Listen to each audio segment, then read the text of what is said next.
সুপ্রিয় শিক্ষার্থীবৃন্দ, আশা করি সবাই ভালো আছো, সুস্থ আছো, নিরাপদে আছো। গত পর্বে আমি তোমাদের সাথে আলোচনা করেছিলাম তোমাদের তথ্য ও যোগাযোগ প্রযুক্তি বইয়ের পঞ্চম অধ্যায় মাল্টিমিডিয়া ও গ্রাফিক্স হতে মাইক্রোসফট অফিস পাওয়ার পয়েন্টের বেশ কিছু টুলসের ব্যবহার নিয়ে। তো আজকের ভিডিওতে আমি পরবর্তী আরো কিছু টুলসের ব্যবহার নিয়ে তোমাদের সাথে শেয়ার করার চেষ্টা করব। তো মূলত আমি তোমাদের সাথে আজকে আলোচনা করব স্লাইডে কিভাবে ট্রানজিশন যুক্ত করা যায়।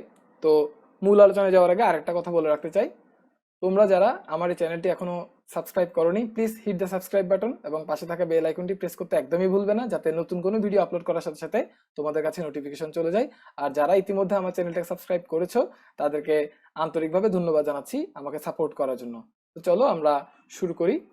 তো স্লাইডে ট্রানজিশন সংযুক্ত করা, আমরা গত পর্বে এই পাওয়ার পয়েন্ট প্রেজেন্টেশন ফাইলটি তৈরি করে রেখেছিলাম এবং এই পাওয়ার পয়েন্ট প্রেজেন্টেশন ফাইলে ছবি সংযুক্ত করেছিলাম। তো আজকে আমরা দেখব কিভাবে স্লাইডগুলোতে আমরা ট্রানজিশন সংযুক্ত করতে পারি।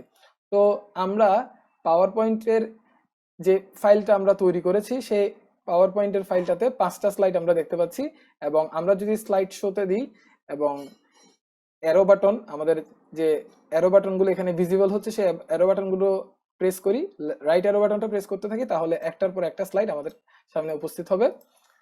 তো এখানে লক্ষ্য করো, এখানে কিন্তু কোনো অ্যানিমেশন বা ট্রানজিশন যুক্ত হয়নি। তো আমরা কিভাবে স্লাইডে ট্রানজিশন যুক্ত করতে পারি সেটা একটু দেখার চেষ্টা করি। ট্রানজিশন যুক্ত করার জন্য আমাদেরকে যেটা করতে হবে, অ্যানিমেশন মেনুতে আমাদের চলে যেতে হবে এবং অ্যানিমেশন মেনুতে ট্রানজিশন টু দি স্লাইড যে একটা গ্রুপ আমরা দেখতে পাচ্ছি সেই গ্রুপে আমরা চলে যাব এবং এখানে আমরা যেই স্লাইডে ট্রানজিশন যুক্ত করব সেই স্লাইডটাকে আগে সিলেক্ট করে নিব। তো আমি একদম শুরুর স্লাইডটা প্রথমে সিলেক্ট করে নিলাম, যেহেতু আমি চাচ্ছি প্রথম স্লাইডটাতে ট্রানজিশন যুক্ত করব। তো ট্রানজিশন যুক্ত করার জন্য স্লাইডটা সিলেক্ট করে নেওয়ার পর আমরা এখান থেকে বিভিন্ন ধরনের অ্যানিমেশনের অপশন রয়েছে, সেগুলো আমরা এখান থেকে পছন্দ করে নিতে পারি। তো আমরা যেই অপশনটাতে ট্রানজিশনে যে অপশনটাতে ক্লিক করব বা যে অপশনটাতে আমাদের মাউসটাকে নিয়ে যাব সেই ট্রানজিশনটাই আমাদের স্লাইডে অ্যাপ্লাই হবে। তো যদি আমরা মাউসটা হোভার করি, মাউসটা যদি নিয়ে যাই স্লাইডের ট্রানজিশনের অপশনগুলোর উপরে, সেই ট্রানজিশনের একটা ডেমো আমাদের এই স্লাইডের উপর অ্যাপ্লাই হবে বা আমাদেরকে দেখানো হবে, এবং সেখান থেকে আমরা বুঝতে পারবো যে আমাদের স্লাইডটা দেখতে কেমন হবে ট্রানজিশন সহ। তো আমি এখানে একটার পর একটা মাউস হোভার করে করে দেখাচ্ছি তোমাদেরকে, লক্ষ্য করো।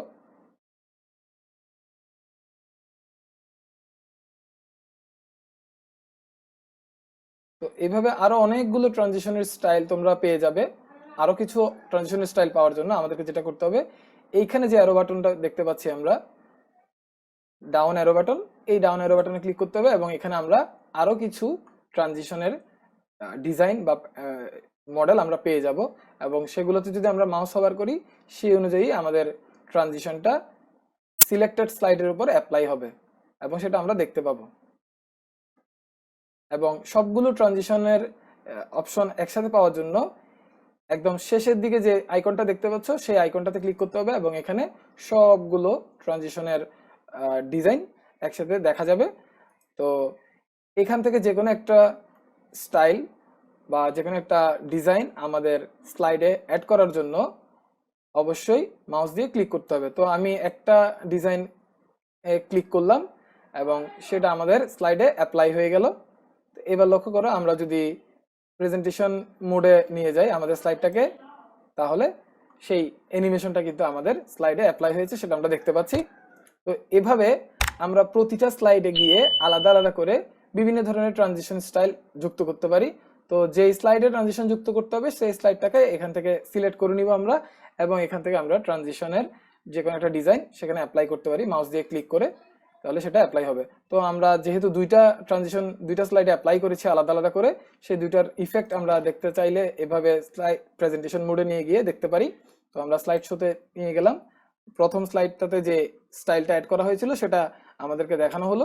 এর পরবর্তীতে আমরা যখন নেক্সট স্লাইডে চলে গেলাম, নেক্সট স্লাইডের কন্টেন্টগুলো আমাদেরকে ট্রানজিশনের যে মোডটা আমরা সিলেক্ট করে দিয়েছিলাম সেই মোডেই কিন্তু দেখাচ্ছে।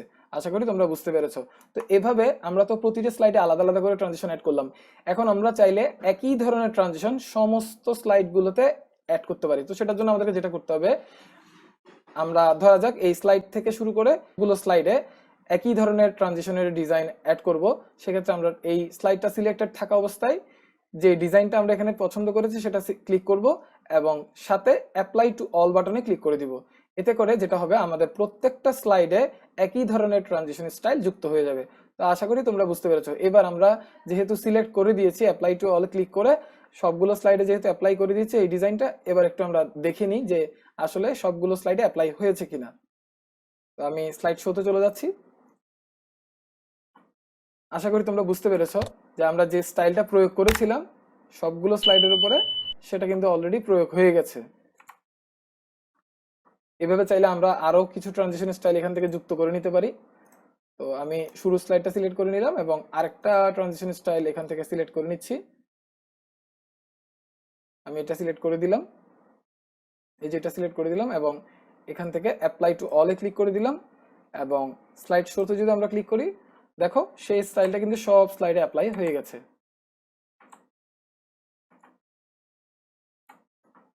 এবার আরেকটা বিষয় তোমাদের সাথে শেয়ার করা যাক, সেটা হচ্ছে ট্রানজিশনের স্পিড।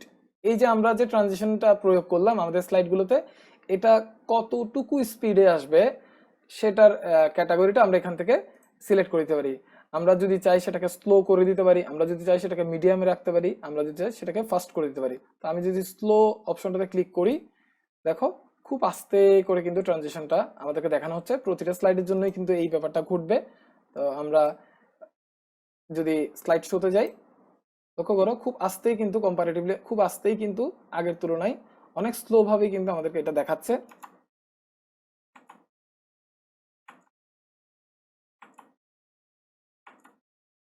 আশা করি তোমরা বুঝতে পেরেছো কিভাবে আমরা একটা মাইক্রোসফট অফিস পাওয়ার পয়েন্টের ফাইলের প্রত্যেকটা স্লাইডে আলাদা আলাদা করে ট্রানজিশন যুক্ত করতে পারি, অথবা সবগুলো স্লাইডে কিভাবে একই ধরনের ট্রানজিশন যুক্ত করতে পারি। তো আজকের ভিডিওতে এই পর্যন্তই। পরবর্তী ভিডিওতে নতুন কোনো টপিক নিয়ে তোমাদের সামনে হাজির হব, নতুন কোনো টুলসের ব্যবহার তোমাদেরকে দেখানোর চেষ্টা করব। সেই পর্যন্ত সবাই ভালো থাকবে, সুস্থ থাকবে। আর আমার ভিডিওটা যদি ভালো লেগে থাকে অবশ্যই একটা লাইক করবে। কোনো ধরনের প্রশ্ন থাকলে অবশ্যই কমেন্ট বক্সে জানাবে। আর অবশ্যই আমার ভিডিওটা যত খুশি তোমরা তোমাদের বন্ধুদের সাথে শেয়ার করবে। ধন্যবাদ সবাইকে।